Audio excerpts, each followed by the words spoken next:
Welcome back to How Realist Hero Built the Kingdom, anime review episode number 24. Before I talk about the newest episode of the anime, I do have to make a slight correction from last week. There was something I did rant about in the last episode where I complained about the scene about Lucia not knowing who Yuno is.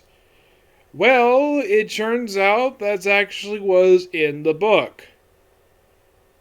Yeah, when I was trying to catch up, basically I left off because I downloaded it on my Google. It's basically a downloaded book. I'm not going to say how, but it had gone back to me while I was trying to read through, kind of get where I left off. I noticed like, okay, I guess I was wrong. My apologies about that. That I did make a slight error in judgment. So please don't be mad at me for that. So this episode does cover pretty much the rest of the chapter, though I still think that basically it should adapt the beginning portion of the chapter and chapter 4, which has still not been adapted, by the way. No, it hasn't. This episode pretty much covers like part 3 of chapter 5, and the way it looks, I saw like description for the next episode, looks like it's going to cover the epilogue. And hopefully that maybe the finale for this season will cover, for what I can tell, presumably the fourth chapter of the book. I hope so, and maybe the beginning portion. Well, I don't know about the beginning portion of like chapter 5 per se, but chapter 4 needs to be adapted. Okay? So this one, we pick up exactly left off. Now, I should point out though that there is like, from what I can tell, there's very little change here. There's like, I was quite surprised. Like last week, I felt like they did cut some stuff. This week, no. One thing, the pacing was a lot better. It wasn't like as quick as it was last week.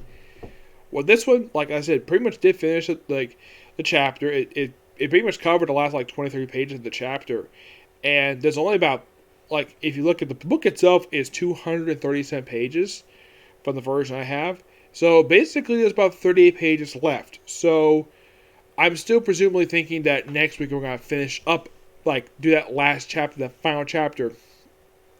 Then maybe they'll cover, like, maybe they can probably adapt that alongside with, like, chapter 4, which they skipped. Yep, they skipped. Of course, next one's going to be on bridal trading. This one basically shows off the chief of the village. And it's a guy dressed in Native American garb, which in the book they do note this. I'm glad the fact the anime didn't have Sotoma basically say this in his thoughts, because the viewer can clearly see we see two Native Americans. Yep, so apparently there's a country in this world which apparently is represented by some Native American tribe. Oh, by the way, there's actually a description here of something happened in the aftermath of World War One. They actually put that at the start of the episode. Yes, that was actually like partway into this particular stuff they did for this episode. They put that first, and then they pretty much dealt stuff basically in some order per se. They did trim some stuff down here, mostly some description per se, mainly because we've already seen this stuff before, and we have a pretty good idea. Oh, by the way, we do see the character Brad in the episode. He makes his anime debut as being first mentioned in the last episode.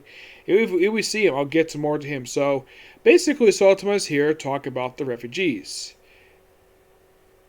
Oh yeah, by the way, they do bring us something that is actually pretty true in real life about people coming from our countries, like by foot or by boat.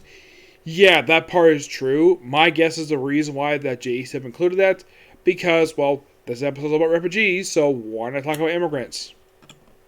Yep, why the heck not? Though they don't mention about stuff about the post-World War One, mostly just about refugees. So we had this meeting, and of course, he kind of make a decision. Either you can stay and become a citizen, or you can, if you don't, we'll basically force to exile you, because it's like this. But he does point out that King Albert did kind of, in a way, allow him to stay here temporarily, but he not no more. And of course, they do have a strong desire back to homelands. So he offers an alternative, a very interesting one, mind you. Basically, if anybody wants to stay, they don't have to stay in this refugee camp anymore. They can become residents of the brand new city that they had pretty much is open for people to move in. Yes. Which, yeah, this particular city, I believe, was first mentioned, I believe, in book one, I believe it was. Yes, back in book one.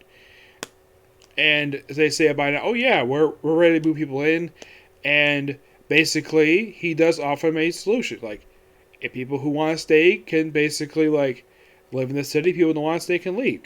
Basically up north and fend for themselves. And they bring up about the Green Chaos policy of giving them like undeveloped land and something like that's impossible because it's quite dangerous. Talking basically about stuff growing up like home country. And by the way, the chief's name in this episode, who's here with his sister, which not a bad looking woman, which I believe this is both their anime debuts. This is basically Jokuma, which in the book they refer to him as Sir Jukuma. Mm-hmm.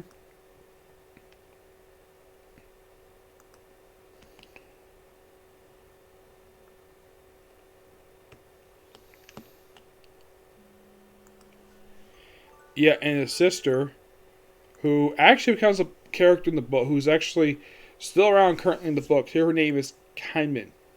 And this episode is pretty much their anime debut. Yep.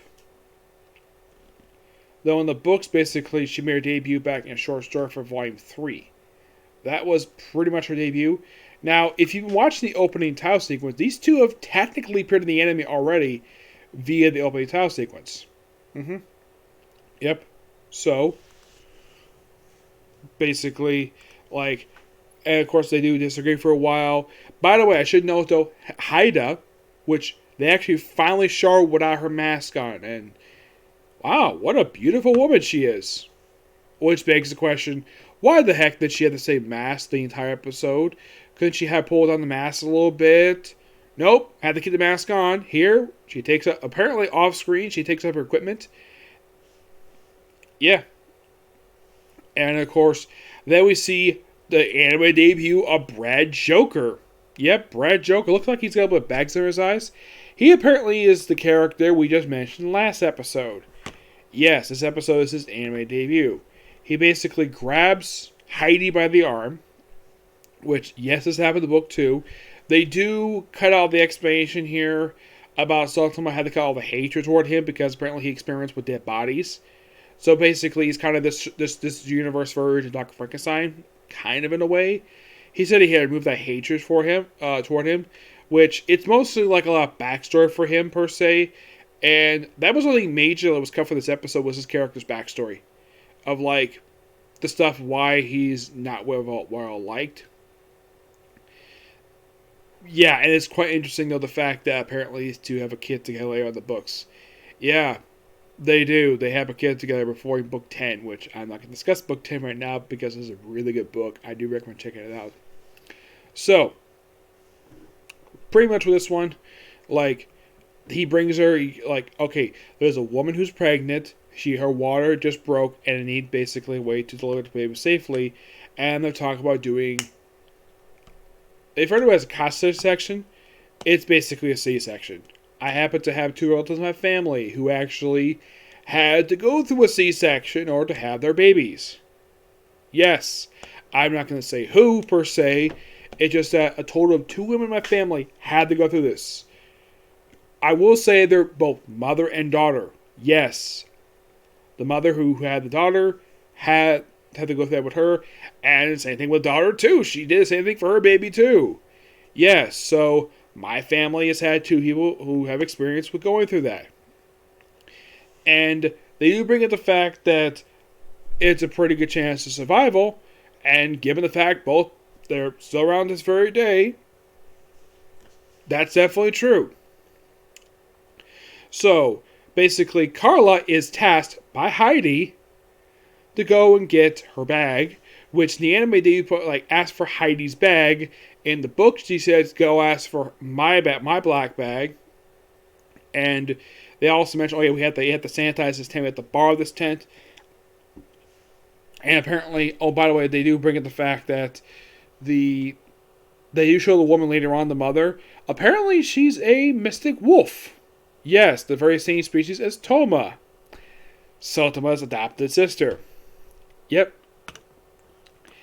And, well, apparently, like, off screen, now in case you're curious still, did they have the birthing scene happen off screen where I have all the characters sitting outside the tent while the birthing happened? Yeah, that's definitely true. And they have Carla being basically a wet nurse, basically, for this, who helps out. And later on, we do see Brad and Heidi come out basically with surgical gowns covered in blood, not like completely just spots, basically. Yes, this is perfectly standard for surgeons to basically wear these type of tires. Surprisingly, they're not wearing masks. I'm not really sure why. If you're going to do surgery, why aren't you wearing a mask or basically headgear?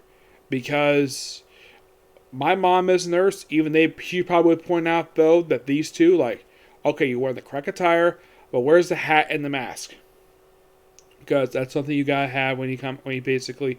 Oh, and you mentioned something that does bring up the fact. Oh, yeah, boil water, 100 degrees. The sanitize the equipment. That kind of is true. Yes. Basically, wash your hands before you have surgery.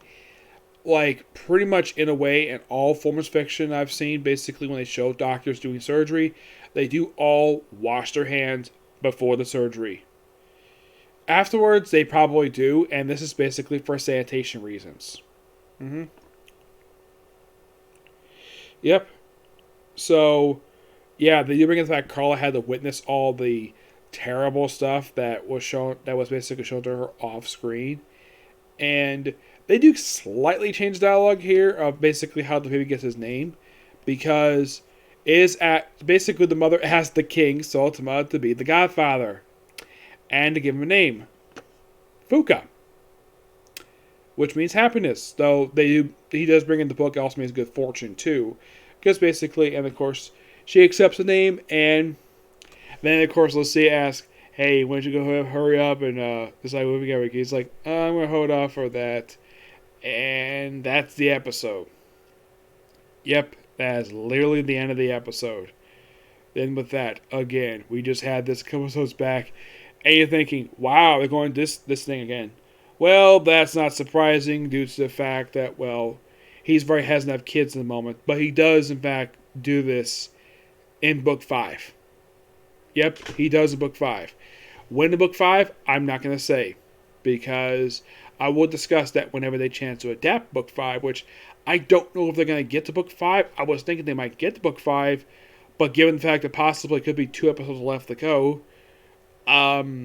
it's possible they may not be able to get to that. I'm hoping they would actually finish adapting book 4 first before they get to book 5, because there's still technically one chapter they didn't adapt. Because here's the thing, the first 3 books, they did adapt all the chapters. This book, for some reason, they skipped a chapter in the first portion of chapter 5. Not sure why they did this for, but they did. Yep. So yeah, that's pretty much it for this particular review. Oh, by the way, stay tuned for next week for what could be the penultimate episode of the season. Next video is going to be a review of My Hero Academia. And you're thinking, really? My Hero Academia on Saturday? Yes. I'll explain more about that in my next video, okay? Next video. Bye.